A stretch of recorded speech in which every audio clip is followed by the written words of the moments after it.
I think integration is always a little harder than derivatives because sometimes you have to pull out some techniques to finish the integrations, and some integrals do not have an easy recognizable antiderivative. That being said, the integral of e to the x is simply e to the x, and then plus a constant, because indefinite integral I have a plus constant, plus c. But, and why? Because the derivative of e to the x is e to the x, so the integral of e to the x is e to the x. Goes back and forth. So, very, very nice, isn't it? Now what if I wanted to integrate e to the 2x dx? Okay. Now then, in that case, we need to think about a substitution. Because I know this formula, but I don't know one for this. So, I'm going to let u be equal to 2x. And then the differential u is 2 dx. And so if I solve for dx over here, I have to divide by 2, du over 2. So I end up with, this is 1/2, there's the 1/2, integral e to the u du.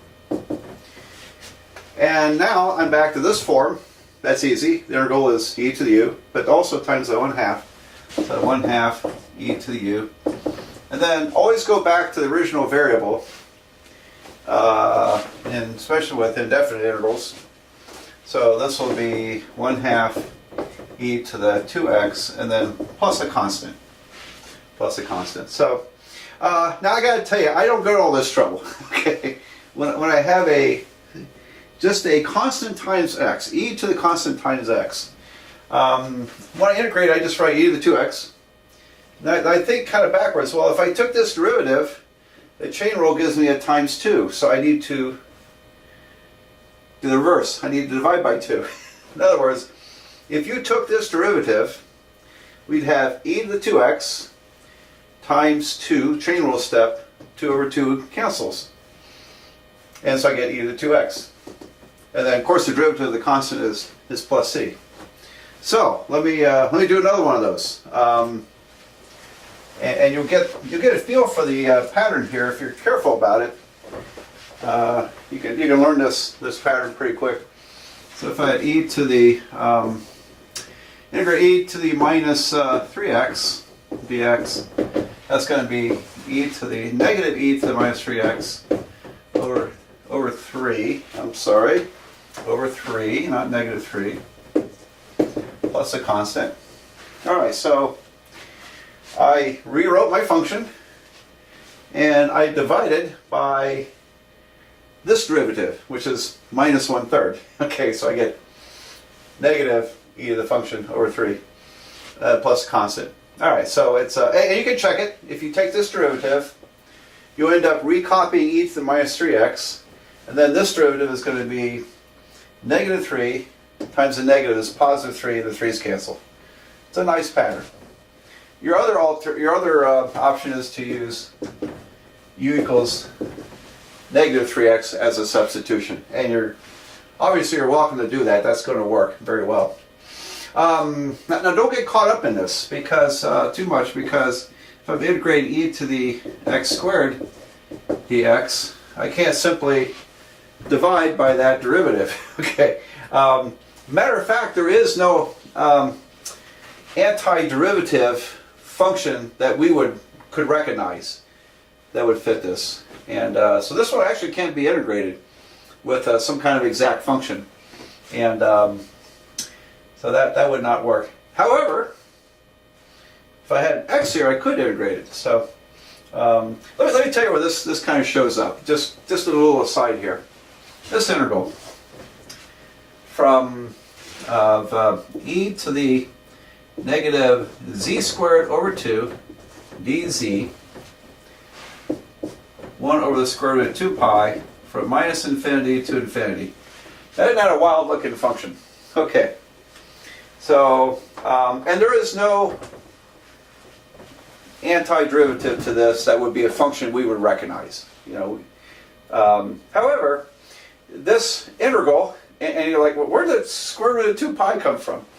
And I'm integrating from minus infinity to infinity. We haven't even talked about those yet. This is calculus 2 here. Actually, solving this integral is calculus 3. By the way, the answer is 1. That equals to 1. So I'll show you where that shows up. It's in statistics. In statistics, you study the standard normal distribution, otherwise known as the bell curve, the famous bell curve.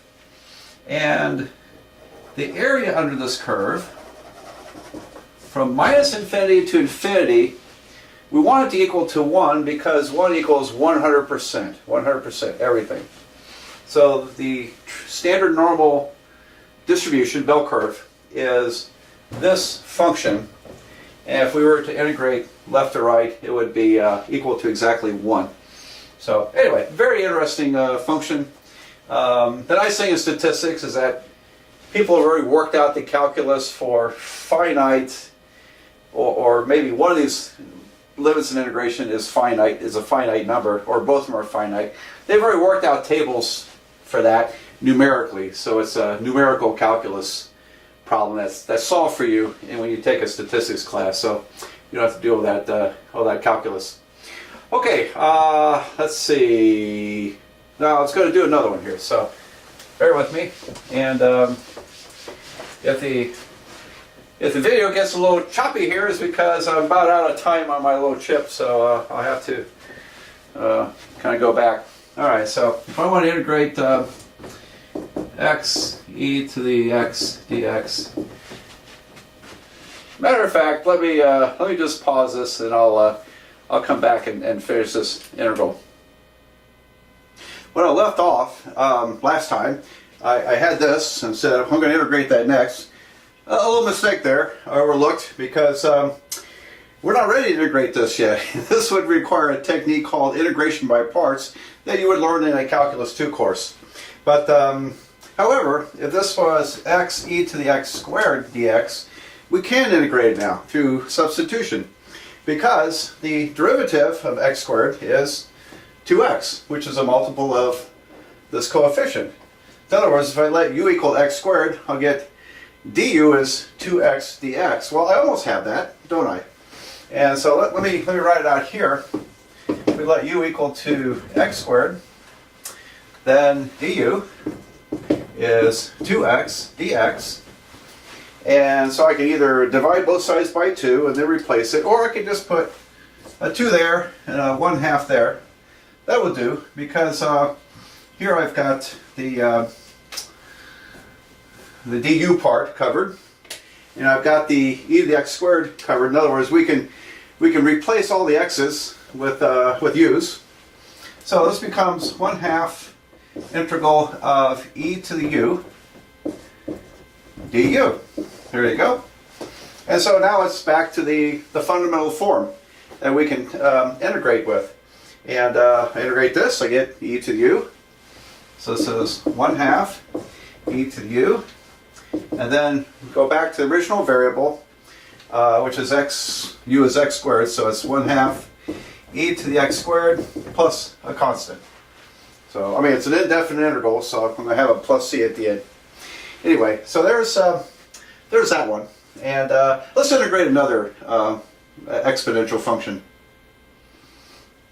Here's the integral of parentheses 2x minus 3 times e to the x squared minus 3x plus 4.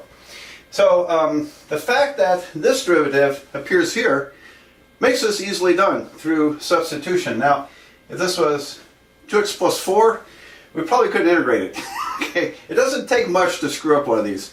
And but simple u substitution, let u equal to the exponent, x squared minus 3x plus 4 du. It's going to be 2x minus 3 dx. So it took the derivative of the polynomial exponent, and there it is. I have exactly du there. So this is e to the u du. E to the u du.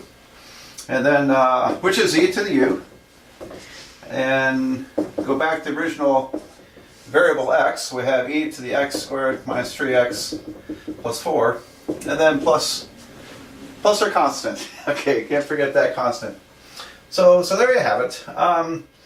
We're kind of restricted in doing these right now because other than this simple version here, the only thing we have in our arsenal for integrating is the substitution method. And so in Calculus 2, you learn these other methods of integration that allow us to expand our ability to integrate a function.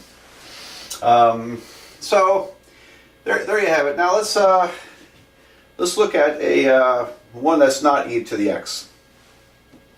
Integrating a to the x dx. How do you do that?